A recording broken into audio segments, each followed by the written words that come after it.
ನಮ್ಮ ಒಂದು ಪ್ರಾಡಕ್ಟ್ಗಳನ್ನೂ ಸಹ ಅವ್ರು ತಗೊಂಡೋಗಿದ್ರು. ಮೇಡಮ್ ನಾನು ಹೋಗ್ತಾ ಇದ್ದೀನಿ, ಕೊಡ್ತೀರಾ? ಆಯ್ತಮ್ಮ ಕೊಡ್ತೀನಿ. ತುಂಬ ಚೆನ್ನಾಗಿ ವ್ಯಾಪಾರ ಮಾಡ್ಕೊಂಬಂದಿದ್ದಾರೆ ಅವರು. ನೀವೇನು ಮಾಡ್ತಿದ್ದೀರಮ್ಮ? ರೊಟ್ಟಿ ಮಾಡ್ತಾಯಿದ್ದೀರಾ ನೀವು? ನೋಡಿ, ಇದೇ ನಮ್ಮ ಹೆಣ್ಮಕ್ಳು ಸಮಸ್ಯೆ. ನಾವು ರೊಟ್ಟಿ ಮಾಡ್ತೀವಿ, ಪಕ್ಕದ ಮನೆಯವ್ರು ರೊಟ್ಟಿ ಮಾಡೋದು. ಒಬ್ರು ರೊಟ್ಟಿ ಮಾಡ್ತಾರೆ, ಇನ್ನೊಬ್ರು ಏನಾದ್ರು ಮಾಡ್ಬೇಕು, ಚಟ್ನಿ ಜೊತೆಲಿ ಮಾಡ್ತಿದ್ದೀರಾ? ವೆರಿ ಗುಡ್ ಅಂತ, ಪರವಾಗಿಲ್ಲ. ರೊಟ್ಟಿ ಅಲ್ಲ, ಪ್ರತಿಯೊಂದು ಸುಮಾರು ಉತ್ಪನ್ನಗಳನ್ನು ಮಾಡ್ಬೋದು. ನಾನು ಮೊನ್ನೆ ಬೆಂಗಳೂರಿಗೆ ಹೋಗಿದ್ದೆ, ವುಮೆನ್ ಡೇಗೆ. ನಿಜವಾಗ್ಲೂ ಹಳೆ ಸೀರೆಗಳಿದ್ವಲ್ಲ ಸರ್, ಹಳೆ ಸೀರೆಗಳನ್ನು ಅವಧಿ ಮಾಡ್ಕೊಂಬಂದಿದ್ರು. ತುಂಬ ಚೆನ್ನಾಗಿತ್ತು. ಸುಮಾರು 3,000ದಿಂದ 4,000. ನೀವು ನಂಬ್ತೀರಾ? ನಾವು 3 ದಿವಸ ಪ್ರಾಡಕ್ಟ್ಗಳನ್ನು ನಾವು ಸಾಂಬಾರ್ ಪೌಡ್ರ್ ಮಾಡಿರೋ ಅಷ್ಟು ರೇಟಿಗೆ ಹೋಗಲ್ಲ. ಒಂದು ಕೌದಿಗೆ 4,000 ರೂಪಾಯಿ. ನಮ್ಮ ಏನು ಸಿದ್ದರಾಮಯ್ಯನವರ ಸೆಕ್ರೆಟರಿ ಇದಲ್ಲ, ರತ್ನ ಪ್ರಭಾಕರ್ ಅವ್ರು ತಗೊಂಡ್ರು 7,000 ರೂಪಾಯಿ ಕೊಟ್ಟು ಒಂದು ಕೌದಿ ತಗೊಂಡ್ರು. ನಮ್ಮ ಹಳ್ಳಿಲಿ ಬೇಡಿಕೆ ಇಲ್ದೇ ಇರ್ಬೋದು, ಹೊರಗಡೆ ಹೊರ ರಾಜ್ಯಗಳಿಗೆಲ್ಲ ನಮ್ಮ ಒಂದು ಮಾಡ್ತಕ್ಕಂಥ ಹಳ್ಳಿಲಿ ಮಾಡ್ತಕ್ಕಂಥ ಹೆಣ್ಮಕ್ಳು ಪ್ರಾಡಕ್ಟ್ಗಳಿಗೆ ತುಂಬ ಬೇಡಿಕೆ ಇದೆ. ಉತ್ಪನ್ನಗಳು ಇನ್ನೂ ಏನಾದ್ರು ಸಿರಿಧಾನ್ಯಗಳು ಸರ್ ಹೇಳಿದ್ರು. ಸಿರಿಧಾನ್ಯದಲ್ಲಿ ನಾವು ಲಡ್ಡು ಮಾಡ್ತಾ ಇದೀವಿ, ಸಿರಿಧಾನ್ಯ ಪೌಡ್ರ್ ಮಾಡ್ತಾ ಇದೀವಿ, ಸಿರಿಧಾನ್ಯದಲ್ಲಿ ಇಡ್ಲಿ ಹಿಟ್ಟು, ದೋಸೆ ಹಿಟ್ಟು, ಪಡ್ಡು. ವೀಣಾ ಮೇಡಮ್ ಅಂತ ಶಿವಮೊಗ್ಗದವ್ರು ಮಾಡ್ತಾ ಇದ್ದಾರೆ. ಅವರು ನಮ್ಮ ಮಸಾಲೆ ಪೌಡ್ರ್ ಅವ್ರು ತಗೊಂಡು ಹೋಗ್ತಾರೆ, ಅವ್ರು ಮಾಡೋ ಪೌಡ್ರುಗಳನ್ನ ನಮ್ಮ ಕಡೆ ಕಳಿಸ್ಕೊಡ್ತಾ ಇದ್ದಾರೆ. ಯಾಕೆ ಮಾಡ್ತಾ ಇಲ್ಲ ನೀವು ಹೆಣ್ಮಕ್ಳುಗಳು? ಸ್ವಸಹಾಯ ಸಂಘಗಳು ಮಾಡೋಕ್ಕೆ, ಸ್ವಉದ್ಯೋಗಗಳನ್ನ ಮನೇಲಿ ಒಬ್ಬರೇ ಮಾಡ್ರಮ್ಮ. ನೀವೇನು ಮಾಡೋಕ್ಕಾಗಿಲ್ಲ, ಆಲ್ರೆಡಿ ಒಂದು ಅಡುಗೆ ಮಾಡೋಕ್ಕಾದ್ರೆ ಚೆನ್ನಾಗಿ ಬರುತ್ತಲ್ವ? ಒಂದು ಅಡುಗೆ ಮಾಡಿ 4 ಜನಕ್ಕೆ ಕೊಟ್ರಿ ಅಂತಂದರೆ ನಿಜವಾಗ್ಲೂ ನಿಮ್ಮನ್ನು ಹುಡುಕೊಂಡು ನಾವು ಮಾಡಿದ್ದಂಗೆ. ಸುಮ್ಮನೆ ಒಂದು ನಮ್ಮ ಆಫೀಸರ್ಗೆ ಒಂದು 10-15 ಜನಕ್ಕೆ ಅಡುಗೆ ಮಾಡಿ ಬಡಿಸ್ತಾ ಇದ್ವಿ. ಅದನ್ನು ಸುಮಾರು 3ರಿಂದ 4 ವರ್ಷ ಮನೇಲೇ ಮಾಡಿಕೊಡ್ತಾ ಇದ್ವಿ. ನಾವು ಚೆನ್ನಾಗಿ ಮಾಡ್ತಿದ್ದದ್ದು ಗೊತ್ತಾಗಿ ನಮ್ಗೆ ಇವತ್ತು ಸುಮಾರು 300ರಿಂದ 400 ಜನಕ್ಕೆ ಊಟನ ನಾವು 4-5 ಜನ ಹೆಣ್ಮಕ್ಳು ಕರ್ಕೊಂಡು ಅಡುಗೆ ಮಾಡಿಸ್ಕೊಂಡು ಕೊಡ್ತಾ ಇದ್ದೀವಿ. ನಾವು ಹೋಳಿಗೆ ಊಟ ಇರ್ಬೋದು, ಬೆಳಗ್ಗೆ 7 ಗಂಟೆ ಸ್ಟಾರ್ಟ್ ಮಾಡಿದ್ರು ಸಂಜೆ 8 ಗಂಟೆವರೆಗೂ ಹೋಳಿಗೆ ಮಾಡ್ತಾನೆ ಇರ್ತೀವಿ. ಮಾಡ್ಬೋದು, ಏನು ಬೇಕಾದ್ರೂ ಮಾಡ್ಬೋದು. ನೀವು ಅದನ್ನೇ ಮಾಡಬೇಕು, ಇದಕ್ಕೆ ದುಡ್ಡೇ ಬೇಕು. ನಿಜವಾಗ್ಲೂ ನಾನು ಯಾವುದೇ ಬಂಡವಾಳ ಹಾಕಿ ನಾನು ಏನು ಮಾಡಿಲ್ಲ. ಯಾರು ಕೇಳಿ ಸ್ವಸಹಾಯ ಸಂಘ ಸಾಲ ಕೊಡಲ್ಲ, ನಾವೇನಾರು ಮಾಡೋಕ್ಕೆ ಖಂಡಿತ ಸಾಲ ಬೇಡ. ನೀವು 5 ರೂಪಾಯಿ ಇಟ್ಕೊಂಡು ನೀವು ಮಾರ್ಕೆಟಿಂಗ್ ಮಾಡ್ಕೊಂಡು ಅದರಿಂದಲೇ ನೀವು ಸ್ವಉದ್ಯೋಗಗಳನ್ನ ಮಾಡ್ಬೋದು. ಮಾರ್ಕೆಟಿಂಗನ್ನು ನೀವು ಯಾವಾಗ ಚೆನ್ನಾಗಿ ಮಾಡಿ ನಿಮ್ಮ ಒಂದು ಮಾಡ್ತಕ್ಕಂಥ ಪ್ರಾಡಕ್ಟ್ಗಳಿಗೆ ತುಂಬ ಚೆನ್ನಾಗಿದೆ ಅನ್ನೋದು ಗೊತ್ತಾಯ್ತು ಅಂದ್ರೆ ಜನಗಳಿಗೆ, ನಿಮ್ಮ ಮಾರ್ಕೆಟಿಂಗ್ ನಿಮ್ಮನ್ನು ಹುಡ್ಕೊಂಡು ಬರ್ತಿದ್ದೆ. ನೀವು ಹುಡ್ಕೊಂಡು ಹೋಗೋಂಥ ಅವಶ್ಯಕತೆನೇ ಇರಲ್ಲ. ಸಿರಿಧಾನ್ಯದಲ್ಲಿ ಬೇಕಾದ್ರೆ ನಾನು ಟ್ರೈನಿಂಗ್ ಕೊಡ್ತೀನಿ ಅಂತ ನಾಗಪ್ಪ ಸರ್ ಹತ್ರ ಬಂದು ಹೇಳಿದೆ. ಸಿರಿಧಾನ್ಯದ ಲಡ್ಡು ಮಾಡೋದ್ರ ಬಗ್ಗೆ ಇರ್ಬೋದು, ದೋಸೆ ಹಿಟ್ಟು ಮಾಡೋದು, ಎಲ್ಲದ್ರ ಬಗ್ಗೆ ನಾನು ಟ್ರೈನಿಂಗ್ ಕೊಡ್ತೀನಿ. Rasam powder, bisibele bath powder, vangibath powder, puliyogare gojju. ಈಗ ಸರ್ ಹೇಳಿದ್ರು ನನಗೆ ಮಾಡೋಕ್ಕೆ ಟೈಮ್ ಇರಲ್ಲ, 2 kg ಪೌಡ್ರು ಬೇಕು ಕಣಮ್ಮ ಅಂತೇಳಿ ಈಗ ಮಾಡ್ಕೊಂಡು ತಗೊಂಬಂದು ಅಷ್ಟೊಂದು ಅಡುಗೆನೂ ಎಲ್ಲ ಮಾಡಿಟ್ಟು ಅದೆಲ್ಲ ಮಾಡ್ಕೊಂಡು ತಗೊಂಬಂದ್ವಿ. ಆ ಥರ ಇರಬೇಕು ನೀವು ಹೆಣ್ಮಕ್ಳುಗಳಲ್ವಾ? ಯಾರು ಏನು ಮಾಡಬೇಕು ಅನ್ನೋರು ಇದ್ದೀರಾ? ಮಾತಾಡಿ. ನಾನು ಒಬ್ಬ ಸಾಮಾನ್ಯ ಮಹಿಳೆಯಮ್ಮ. ನನಗೆ ಯಾವುದೇ ಸಹಕಾರ ಇರಲಿಲ್ಲ, ಯಾವುದೇ ಇದಿಲ್ಲ.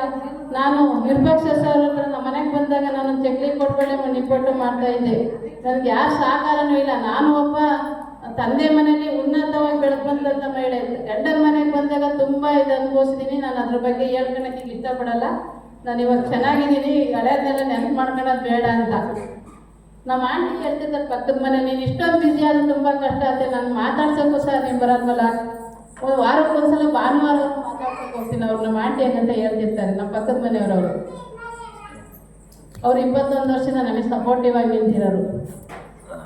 ಅವರು ನಮ್ಮ ಒಕ್ಕೂಟದ ಅಧ್ಯಕ್ಷರಾಗಿ ಮತ್ತು ಶಿಶುಪಾಲನಾ ಕೇಂದ್ರದಲ್ಲಿ ಟೀಚರ್ ಆಗಿ ಕೆಲಸ ಮಾಡ್ಕೊಂಡು ಬಂದಿರೋರು ಅವರು. ಯಾರು ಏನಾರು ಮಾಡ್ತೀವಿ, ಪ್ರತಿಯೊಂದು ಉತ್ಪನ್ನಗಳು ಮಾಡ್ಬೋದು. ಬತ್ತಿ ವಸಿಯರಿಂದ ಹಿಡಿದು ಸೀರೆ ಮ್ಯಾಟ್ ಮಾಡೋದ್ರವರೆಗೂ ನೀವು ಉತ್ಪನ್ನಗಳು ಮಾಡ್ಬೋದು.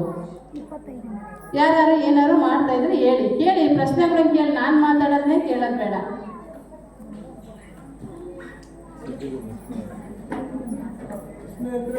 ನೀವೇನಾರು ನಿಮ್ಮ ಕಡೆ ಮಾಡ್ತಕ್ಕಂಥ ಉತ್ಪನ್ನಗಳಿಗೆ ನಾನು ಮಾರ್ಕೆಟಿಂಗ್ ನಾನೇ ಒದಗಿಸ್ಕೊಡ್ತೀವಿ.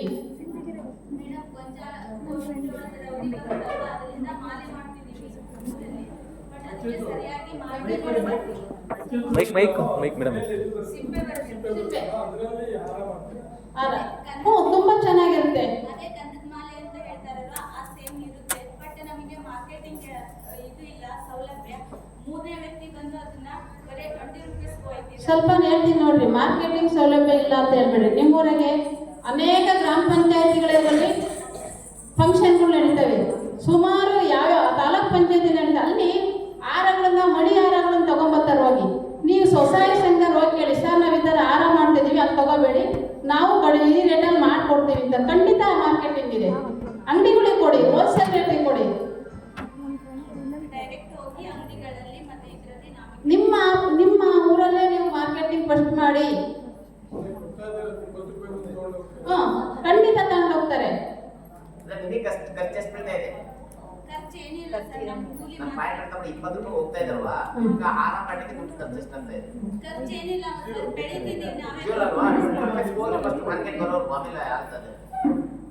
ಮಾಡ್ತಾ ಇದ್ದೀವಿ ಸರ್. ಇವಾಗ 1 ಇಯರ್ ಆಯ್ತು ಮಾಡ್ತೀವಿ. ಮಾಡಾದ್ಮೇಲೆ 15 ಮಾಲೆ ಸ್ಟಾಕ್ ಆಯ್ತು ಅಂದ್ರೆ 15 ರೂಪಾಯಿ ಕೊಡ್ಲಾ 10 ರೂಪಾಯಿ ಕೊಡ್ಲಾ ಅಂದ್ರೆ ಅದು ವೇಸ್ಟ್ ಮಾಡ್ಕೊಂಡು ಏನ್ ಬಟ್ ಮಾಡ್ಬೇಕು? ನೀವು ಮಾಡಿದಿರಿ, ಪ್ರಚಾರ ಬಿಟ್ಟಿಲ್ಲ, ಜನಗಳಿಗೆ ಗೊತ್ತಾಗಿಲ್ಲ, ಅದು ಫಸ್ಟ್ ಮಾಡಿ. ಇದು ತಗೊಂಬಂದಿದ್ದೀರಾ ಅದೇ ತಪ್ಪು. ಮೇಡಮ್? ನೀವು ಸ್ವಲ್ಪ ತಲೆ ಉಪಯೋಗಿಸ್ಕೊಂಡು ಮಾಡ್ಕೋಬೇಕು ಮೇಡಮ್. ನಾನು ಫಸ್ಟು ಕ್ಯಾಂಟ್ರಿನ್ ಮಾಡಿದಾಗ ಸುಮಾರು ಒಂದು 4 ಕೆಜಿಯಿಂದ 5 ಕೆಜಿ ಇಡ್ಲಿ ನೆನಾಕ್ಬಿಟ್ವಿ. ಫಸ್ಟ್ನೇ ದಿವಸ ಏನೋ ಹೋಯ್ತು. 2ನೇ ದಿವಸ 5-6 ಕೆಜಿ ಇಡ್ಲಿ ಮಾಡಿಬಿಟ್ಟು ಎಲ್ಲ ಮಾಡಿ ಸ್ಟಾಕ್ ಆಯ್ತು. ಇದರಲ್ಲಿ ಉಳ್ಕಂತು ಒಂದು 8-9 ಗಂಟೆ ಆದ್ರೆ ಯಾರು ತಿಂಡಿಗೆ ಬರಲಿಲ್ಲ. ಏನು ಮಾಡೋಣ ಅಂತ ಸುಮ್ಮನೆ ನೋಡೋಣ ತಡೀಲಿ ಅಂತ ಪಕ್ಕ ಆಂಟಿ ಇಷ್ಟೊಂದೆಲ್ಲ ಮಾಡಿದ್ರು ಸರಿ ಹೋಗ್ತಿರಲಿಲ್ಲ. ಆಂಟಿ ಸ್ವಲ್ಪ ಕಡಿಮೆ ಮಾಡಬೇಕಾಯ್ತು, ಒಂದು ತಿಂಗಳೇನಾದ್ರು. ಇಲ್ಲ ನೋಡೋಣ ತಡೀಲಿ.